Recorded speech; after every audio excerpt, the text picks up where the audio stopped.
Baker County, and welcome back to the Press Pass, a weekly conversation about what's in the paper, what we're working on, what didn't make it to print, and what Baker County is talking about. I'm your host, Elizabeth, along with Jessica Pravat, our publisher, and Joel Addington, our editor. Hello. All right, question of the day, guys. If you were forced to do a karaoke song, what would it be?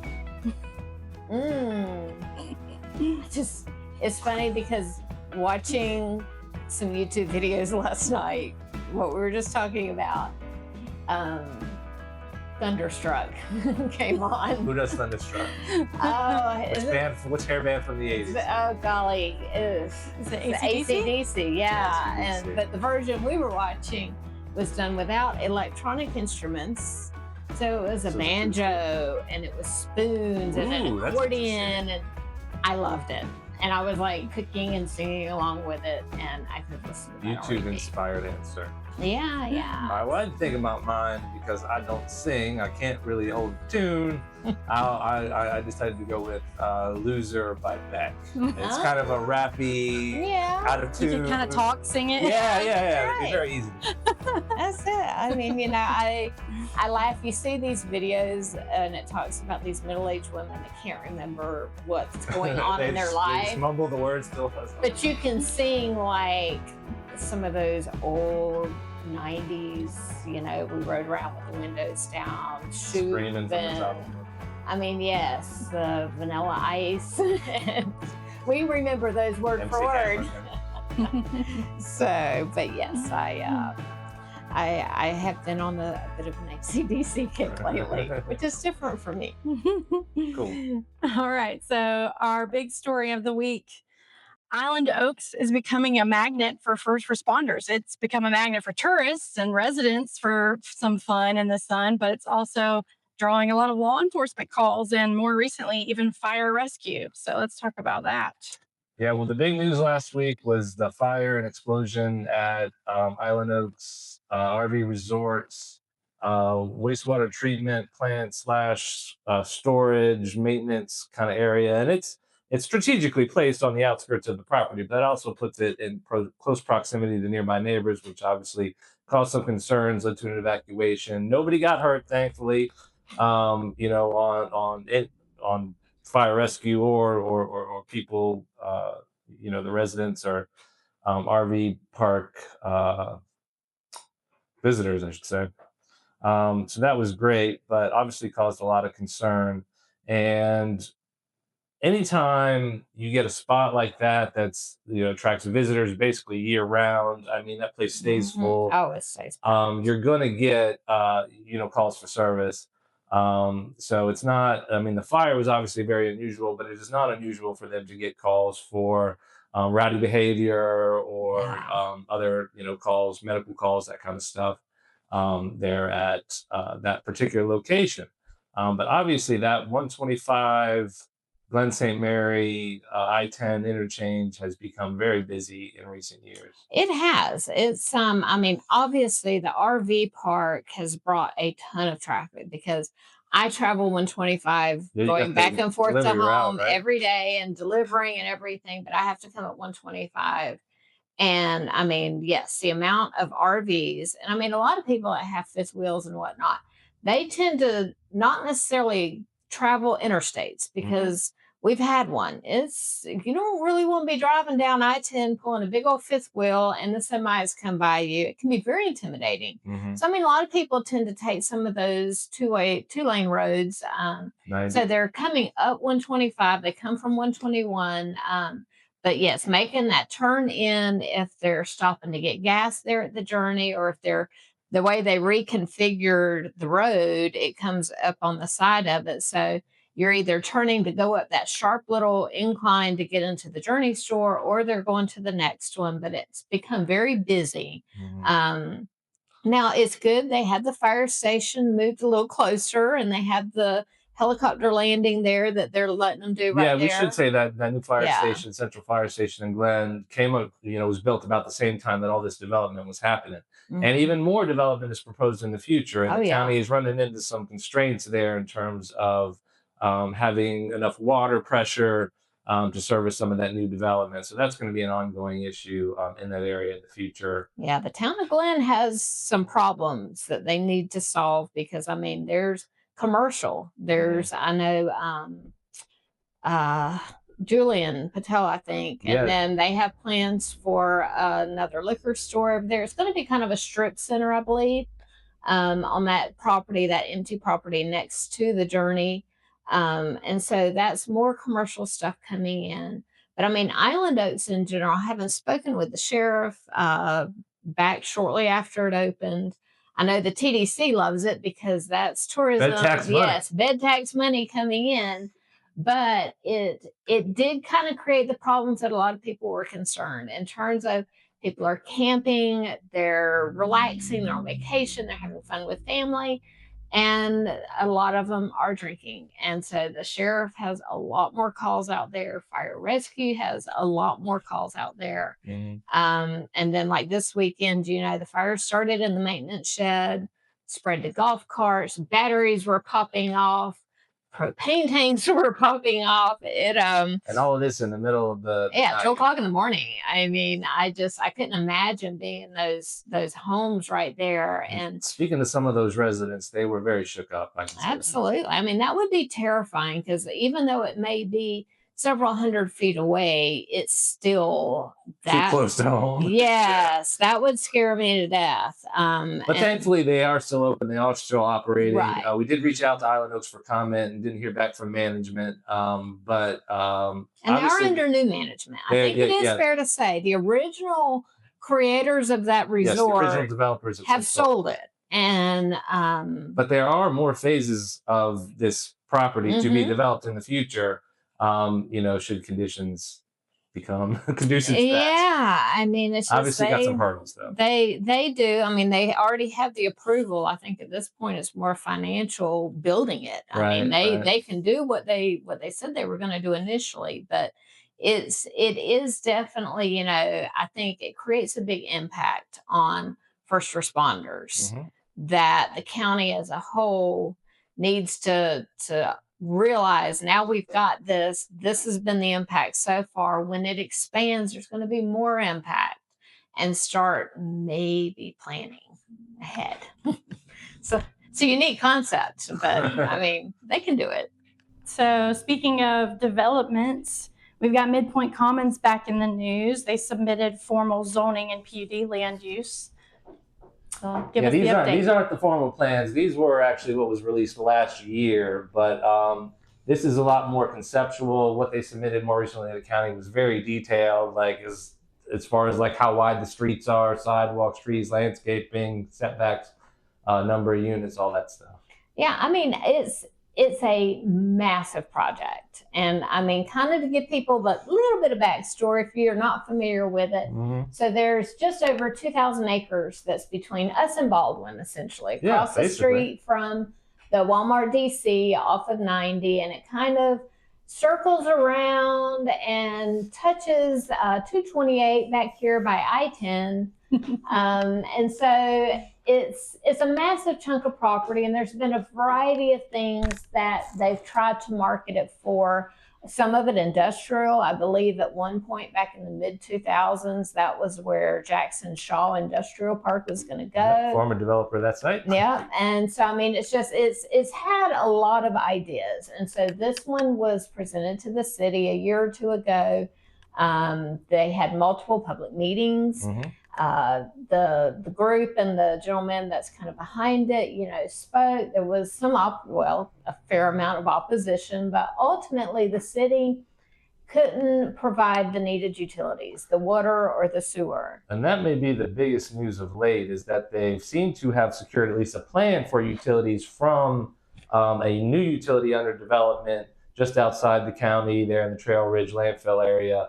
That's where a giant new subdivision is planned. Right. But the same utility system, again, in that sort of general vicinity, is expected to serve all those homes, this project, others in that sort of Nassau, Baker, Duval County nexus. Yeah, I mean, it solves their problem, barring that utility also gets approval from St. John's to right. Building pull a enough new water. utility from scratch is no easy lift for sure. And it's been ongoing for several years. I mean, yes, that's been in the plans for a long time. And I mean, I do think like this development, obviously there's a variety of phases. This is not something to where if, now basically what happened, and just kind of back up a second.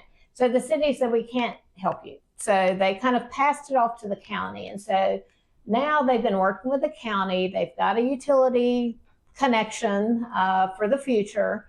And so now it's kind of getting these plans, because they have to get land use, they have to get zoning. Yeah, let's back up even further. This property has not even been purchased yet by the developer. Yes. The developer is trying to get all of his plans and approvals done before he buys the property and starts developing. Essentially, Midpoint Commons was needing utilities the city couldn't provide.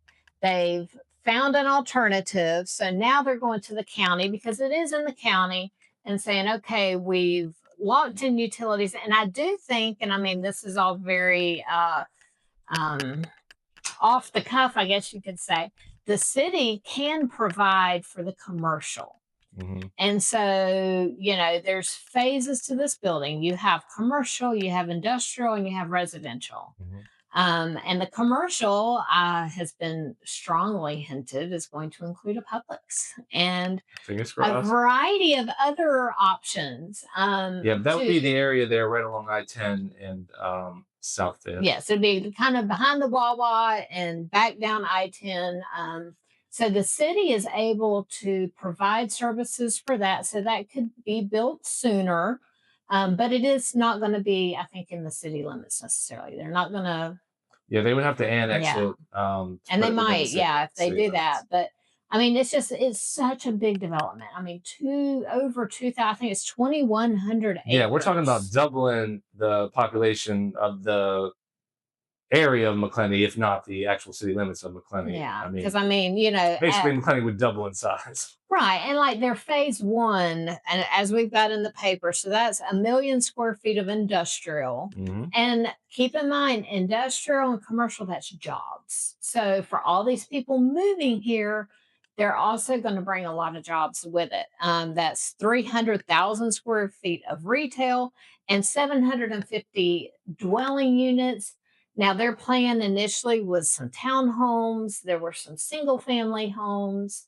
A variety of housing products kind of meet different price points. Right. And so, just kind of that phase 1, that could take several years to build out. Certainly.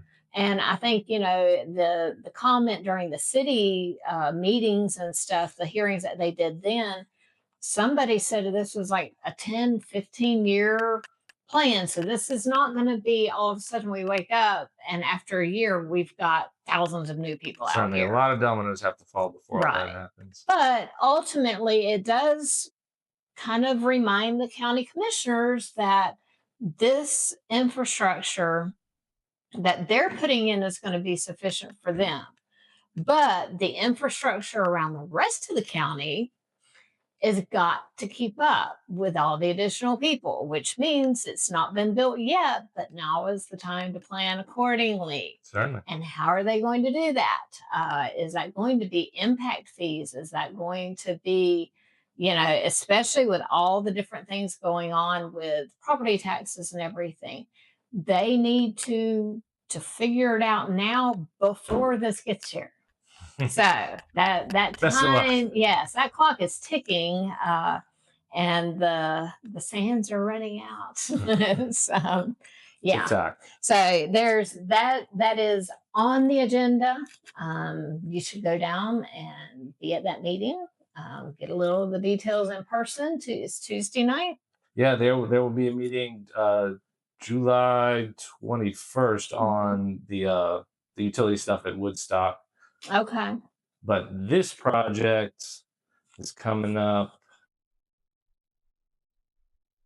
They just No, They haven't even advertised it yet. You're right, they haven't. Yeah. So okay. So scratch that. So Tuesday night is the Woodstock utilities stuff. Yeah. This hasn't meeting hasn't been set on this stuff yet. The county does have the applications. They're reviewing them. They talking about hiring a consultant to help review the plans, etc. That's kind of where that's at. Yeah. And I mean, I appreciate the fact that they realize this is above the scope of what they're able to handle in terms of it's a lot. I mean, they're going to need somebody just to they might not be able to process other applications if they're just working on this right. So they're going to hire in people that deal with this level of development far more frequently than we do. So. And it will help, let's just say, segregate the cost of this one project review from all the others.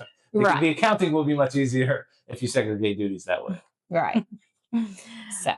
All right. So now that we've thoroughly confused everybody. Edit some of that confusion out for us. Yes. All right. So this weekend we've got Isaiah House lemonade stands coming up. And then we're also today to tell us what we've got going on later this afternoon and tomorrow. Well, we've got the candidates are coming to town. Specifically our office. Yes, they are coming by our office. So this afternoon, we're going to sit down with the county commission candidates. So that's going to be Blake Iverson and CJ Thompson. Those two are running against each other for a county commission seat. And then we have Ricky Horn and Jimmy Anderson, who are in a contest with each other for the other county commission seat. So they're coming by this afternoon. We had some great submissions from you guys on candidates questions. So we've got those. And then tomorrow we have Chase Brannon and Marshall Rawson coming into the office for a sit down. I don't know that I would call it a debate. Yeah, they'll have opportunities to answer questions and rebut the other candidates' response to those questions, but they're not going to be going at it. So we're not going to. This is a presidential debate style. Yes, this is what we always have done. And then we're going to video all of these. We're going to then prepare the video to release on July 29th. And then August primary, which these candidates will face each other on. Right. And then we'll have also have it in the paper for people who aren't on YouTube. But it's just kind of, it gives you a chance to watch them, because I've learned if you see people talking, like watching these county commission meetings, it's so much different than just listening to the audio. Certainly. You can definitely understand context a lot better. So that's going on. And then tomorrow also here in the office, we're going to have a lemonade stand. Thanks to Liz. She's helping organize and put all this together for us. So stop by and get a glass of lemonade from 10 to 2. Mm-hmm. Yep. And lots of other places around the county as well. So tomorrow and Saturday, and I think Sunday. So CFT is going to have one too. I think I saw one Dr. Romeo's office, because I think they're usually closed on Fridays. Yeah. And so when I came in this morning, they had all their balloons, and they have a lemonade stand. Mm-hmm. I mean, that's like full service, every flavor you can imagine, down to the fresh fruit. So if you want really good lemonade, go check them out today. I think they always have a really neat setup, and they'll be all over town. And let's tell us a little bit about Isaiah House 117. So Isaiah House is a home where when children are taken from DCF or for all sorts of reasons, they usually have to. There's not a place for them to go. They're at the sheriff's office, and they just kind of have to hang out there. And so this is a little bit of a more comfortable scenario for them to go to and wait while they're awaiting placement or while things get sorted out with their families. It's also a place for visitations to happen and stuff like that. So it's a really awesome. It met a great need in our county. They're popping up in more places. I think Duval's got one now. There's a couple more being built. But we service a lot of other counties as well as our own. Lots of it's all volunteers. They head up there and hang out with the kids and play with them and cook for them and send them off with brand new, clothes and backpacks and stuffed animals and anything that those kids want, pretty much. And it's a huge ministry. And yeah, so we're giving out lemonade to just help spread the word about it, because they are a nonprofit. They rely on donations. So we're gonna have information about it and how you can get involved, how you can donate, all things like that. So it's an awesome, awesome cause to support that directly affects kids in Baker County. Yeah, and I also hear we might have cookies. Maybe. I'm trying. But yes, it is a great cause. I've been at the house when they first opened and toured it. Sherry Stedman, just when she gives her presentation, she just always talks about loving on those kids. And for the visitors, or the kids, I guess you could say, that have to go there in their worst time ever, they get a little bit of love from people. And I mean, I know personally I would struggle having to deal with that level of stress, and it would be horrible. But these volunteers step up and they go down there and they love on those kids, and they try to make sure that it's not, they're not just stuck in some room that's just makes a bad day worse. Yeah. So yeah, they really bring some stability and comfort in really, really trying time for a lot of kids. Yeah. So come learn a little bit about them if you haven't heard about them. Get a glass of lemonade, chat. We'll even give you a free paper if you haven't read the paper yet this week. So come see us from 10 to 2 Friday. And what else? I think that's it. We need more YouTube subscribers. We're at 265, so we're a little over halfway. And then don't forget, you can submit questions for us to answer. We didn't have any this week. So yeah, always feel free to send us questions and we'll shoot the breeze with you. Get engaged. We love to talk. So yes, check us out, subscribe, and we appreciate everybody checking in with us this week. See you later. See you next time.